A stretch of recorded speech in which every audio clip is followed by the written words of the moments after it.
ओम शांति। 15 नवंबर 2020 आज की बाबा की अव्यक्त मुरली जो चली है, बहुत खूबसूरत हेडिंग, कर्मातीत स्थिति की निशानियाँ। अगर बाबा की जो मुरली की बात थी, गोल्डन चेन, इस एक वर्ड के ऊपर या इस वर्ड के डिस्क्रिप्शन के ऊपर कर्मातीत स्थिति क्यों नहीं पहुंच पा रही है, इस बात को एलैबोरेट किया जा सकता है। क्योंकि बाबा का ज्ञान जो एवरीडे बेसिस पर फॉलो कर रहा है, नियमों को मान रहा है, मर्यादाओं को समझ रहा है, और अगर संपूर्ण कर्मातीत अवस्था को नहीं प्राप्त हो रहे हैं या कमी कमज़ोरियाँ जल्दी जल्दी इरेडिकेट नहीं हो पा रही हैं, जो हमसे विकर्म हो जा रहे हैं, उनकी स्मृतियाँ या उनका भान, उनकी फीलिंग अगर विनाश नहीं हो पा रही है, तो डेफिनेटली इसमें कहीं ना कहीं उस गोल्डन चेन का एक बहुत बड़ा रोल प्ले करता है। क्योंकि बाबा ने मुरली में एक बड़ी सिंपल और प्रैक्टिकल बात बताई कि बाबा के यज्ञ में, बाबा का ज्ञान मिलने के बाद हम लोगों को इस पुरानी दुनिया की प्राप्तियों से तो दिल हटने शुरू हो जाती है, लेकिन जो सेवा करने उतरते हैं उसी में वो संस्कार मिक्स कर देते हैं जो पुरानी दुनिया के थे। मतलब पुरानी दुनिया के कर्मों के बाद we were expecting appreciation, result और anything related to that karma. केवल कर्म पर हमारा फोकस रहा, ऐसा स्वभाव संस्कार नहीं था। And in today's world, specifically in Baba's yagya, अगर सेवा में भी वो मिलावट मिक्स हो जाती है, यू आर डूइंग सेवा, अगर ये भान आ जाए कि मैं कर रहा हूँ, मैं कर रही हूँ, मेरी तारीफ हो रही है, my way of speaking is good, मेरे से लोग अच्छा समझते हैं, I have good vocabulary, I have good command over my language, my murli, I am understanding better। तो ये जो चीज़, ये मैं है, या द रिजल्ट कहीं जिससे सेवा जिसकी कर रहे हैं उससे अटैचमेंट हो जाना। इन व्हाट वेज कि इसको तो मैंने क्रिएट किया है, इसको तो मैंने ज्ञान दिया है, तो इसकी पालना करने की भी जिम्मेदारी मेरी है। कोई दूसरी सिस्टर इससे कैसे बात कर सकती है, कैसे मुरली सुना सकती है ना, कैसे पालना दे सकती है, दिस काइंड ऑफ फीलिंग। तो बाबा कहता है कि this is what golden chain is. You are doing something elevated but you are mixing some alloy in that pure gold of karma. Baba ने बहुत प्यारी प्रैक्टिकल बात हम लोगों के सामने रखी आज की मुरली में। पहले भी गोल्डन चेन्स की बात मुरलियों में हुई है, ऐसा नहीं है कि पहली बार है, बट बाबा इज रिकॉलिंग कि बंधन मुक्त और योग युक्त ये दो शब्द हैं। बंधन मुक्त बनाने आया हूँ, योग युक्त बनाने आया हूँ, बंधन युक्त बनाने नहीं आया हूँ। हाउ ब्यूटिफुली बाबा एक्सप्लेन्ड कि बंधन से युक्ति रखना, कोई भी चीज़, एनी रिजल्ट, कोई भी बड़ा से बड़ा कार्य है, अगर उसकी बेसिक अंडरस्टैंडिंग ये नहीं है कि परमात्मा Shiv Baba is responsible to grant intellect to execute that XYZ karma. So this is what the exact golden chain is. क्योंकि समर्थी दिवस था, सो बाबा ने ब्रह्मा बाबा की विशेषता, सबसे खूबसूरत विशेषता एज अ सेवाधारी, सेवा से जितना ज़्यादा प्यार उतना ही ज़्यादा न्यारापन, ये कह सकते हैं जितना ज़्यादा प्यारापन उतना ही अधिक न्यारापन सेवा से। ब्रह्मा बाबा के ऊपर जितनी रिस्पॉन्सिबिलिटीज़ थी फाउंडेशन के आधार पर, उतनी रिस्पॉन्सिबिलिटी हम में से किसी के पास नहीं है। बट ब्रह्मा बाबा ने कभी भी ये नहीं सोचा कि मुझे करना है, because the moment we think मुझे करना है, उसी वक्त सारे चैप्टर, सारा दरवाज़ा बंद हो जाता है निश्चिंत रहने का। Because this is ultimately something that has to be executed on Baba's end. For that matter हमारे जीवन का हर कार्य सेवा बन जाए। बाबा ये चीज़ इसीलिए कहता है कि जितने फालतू के काम है ना, अब जैसे हमें मूवी का टिकट अगर लेना है तो उसमें अंदर से कभी फीलिंग आ ही नहीं सकती कि ये बाबा करेगा, कभी ये भावना इमर्ज हो ही नहीं सकती, क्योंकि ये रियल नहीं है। We can never even think कि this thing has to be done by Baba, है ना। घर में अगर शादी किसी की करवानी है, हमें बहुत धूमधाम से, बहुत मन कर रहा है खर्च करके खूब अच्छे से शादी कराएं, है ना, तो उसमें हम ये कभी महसूस नहीं कर पाएंगे कि this has to be done by Baba. But anything that is in benefit of someone, anything that is in benefit of the world, मेरे लिए या विश्व के लिए, विश्व की आत्माओं के कल्याण हेतु है, तो अपने आप वो स्ट्रेंथ आएगा कि बाबा को करना है, बाबा को ही करवाना है। कोई लक्ष्य जीवन में रखा है, कोई एग्ज़ाम क्लियर करने का लक्ष्य रखा है, तो अंदर से स्ट्रेंथ आ सकती है कि बुद्धिदाता मेरे साथ है, बाबा बैठा है। Anything that I am going to accumulate in my life is going to give a reflection of my Baba, Brahma Kumari का नाम के आधार पर। So that is a subject of सेवा।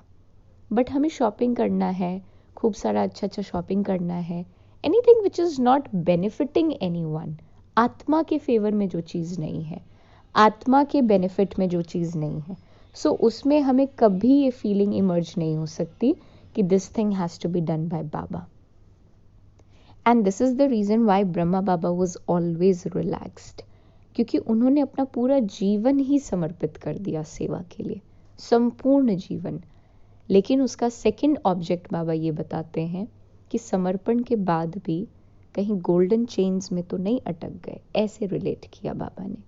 कहीं गोल्डन चेन्स में तो नहीं फंस गए कि जो देह का बंधन, देह के संबंध, जितने देह के बंधन थे वो कहीं सेवा के बंधन में तो तब्दील नहीं हो गया, रॉयल हिसाब किताब तो शुरू नहीं हो गया, कहीं स्टूडेंट से तो मोह नहीं हो गया। कितनी अच्छी बात बाबा ने बताई कि ऐसा तो नहीं कहीं तुम्हें स्टूडेंट से मोह हो गया, है ना, कि मेरा स्टूडेंट, मोह मतलब मेरा मेरा, तो मेरापन कहीं स्टूडेंट के प्रति तो नहीं आ गया। बाबा ने कितनी खूबसूरती से एक्सप्लेन किया कि बाबा और बच्चे का जो प्यार है, ऐसा नहीं कि बाबा को पता नहीं है कि हम क्या कर रहे हैं नहीं कर रहे हैं।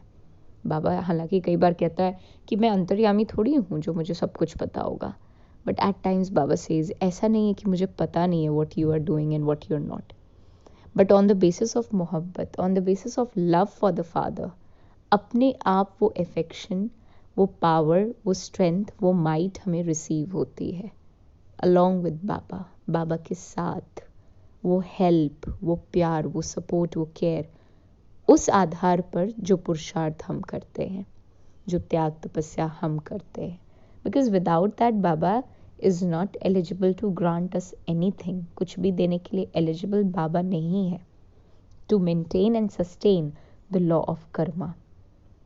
बाबा ने एक बात बताई, जैसे पिछले जन्मों के जितने भी कर्मों का हिसाब किताब है या वर्तमान पुरुषार्थ की कमजोरी के कारण भी कोई भी व्यर्थ स्वभाव संस्कार सपोज है और उसके वश में होने के कारण, है ना, अगर हमसे कोई व्यर्थ कार्य हो जाता है तो इन बातों से मुक्त कैसे बन सकते हैं, है ना। कोई भी कमज़ोर स्वभाव है, कोई भी कमज़ोर संस्कार है, तो पहले जो पिछला संस्कार स्वभाव है वो वशीभूत हमें बनाता रहता है। कितनी अच्छी बात बाबा ने बताई, है ना। वो हमें बंधन युक्त कर देता है, बंधन मुक्त नहीं करता।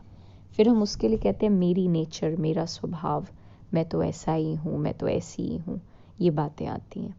We are giving an authority to ourselves that yes I can react in this way, why, because this is my nature.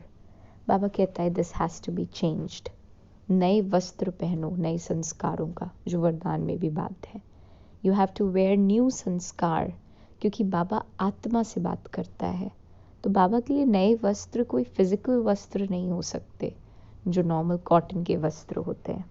He is actually giving example, Baba एक उदाहरण के रूप में दे रहा है कि नए वस्त्र पहनो, माना नए संस्कार क्रिएट करो, एंड स्टॉप सेइंग मेरा नेचर, मेरी संस्कार, मेरी संस्कार, है ना।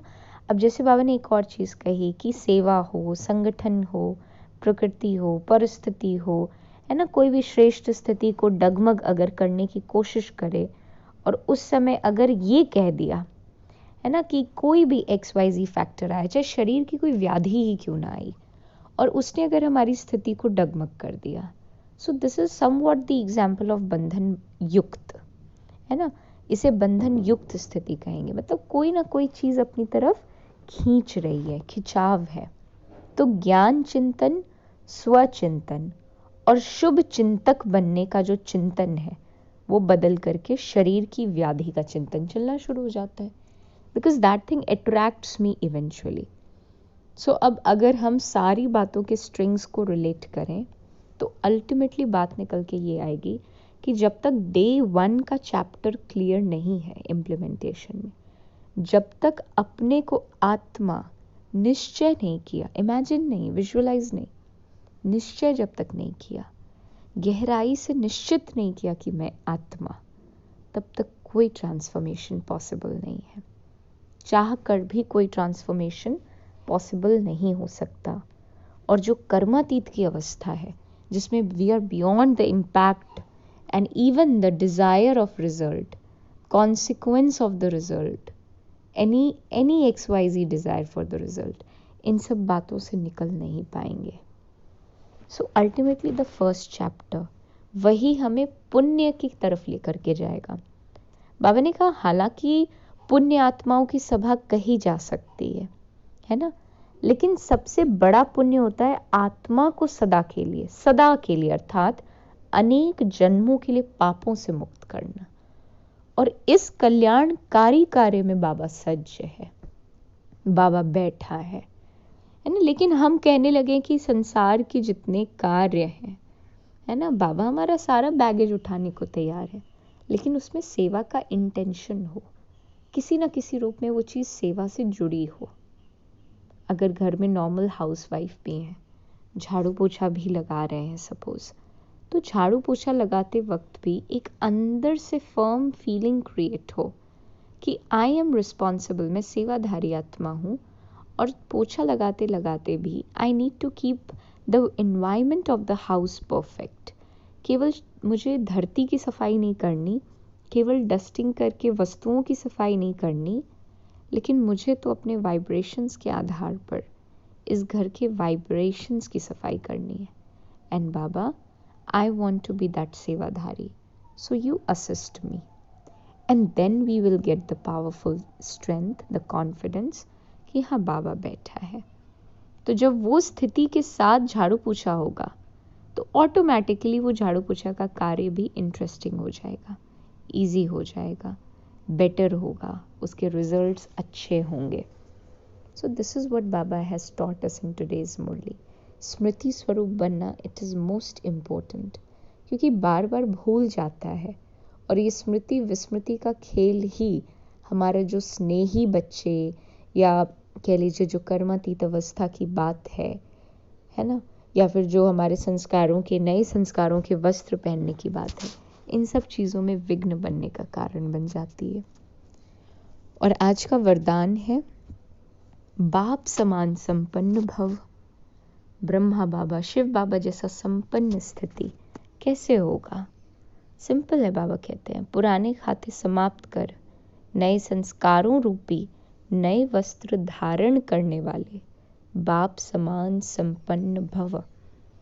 जैसे दीपावली का एग्जाम्पल है, कल सब लोगों ने नए नए वस्त्र पहने होंगे ड्रामा अनुसार, है ना, जो भी हम लोगों का रोल है उसके अकॉर्डिंग, तो नए वस्त्र धारण करते हैं। ऐसे आप बच्चे इस मर्जीवा नए जन्म में नए संस्कार रूपी वस्त्र धारण कर नया वर्ष मनाओ। अपनी कमजोरी, कमियां, निर्बलता, कोमलता आदि के जो भी पुराने खाते रहे हुए, उन्हें अब समाप्त कर सच्ची दीपमाला या दिवाली मनाओ। इस नए जन्म में नए संस्कार धारण कर लो तो बाप समान संपन्न तो बन ही जाएंगे। और आज का स्लोगन है शुद्ध संकल्प। बहुत इंपॉर्टेंट है कि अगर शुद्ध संकल्पों का खाता जमा रहेगा तो ये जो व्यर्थ व्यर्थ व्यर्थ, बाबा कहता है ना कि व्यर्थ को ख़त्म करो, व्यर्थ का खाता ख़त्म करो, वो अपने आप समाप्त हो जाएगा। क्योंकि अंधकार, वही वाली बात है, अंधकार को मिटाना नहीं होता, सूरज को उजागर करना होता है। तो इसी तरह ज्ञान सूर्य की बातें जब इमर्ज रहेंगी, क्योंकि बाबा की जो बातें हैं वो संपूर्ण शुद्धता से संपूर्ण है, बाबा की बातें जब इमर्ज रहेंगी तो इवेंचुअली ऑटोमेटिकली व्यर्थ समाप्त हो जाएगा। ओम शांति।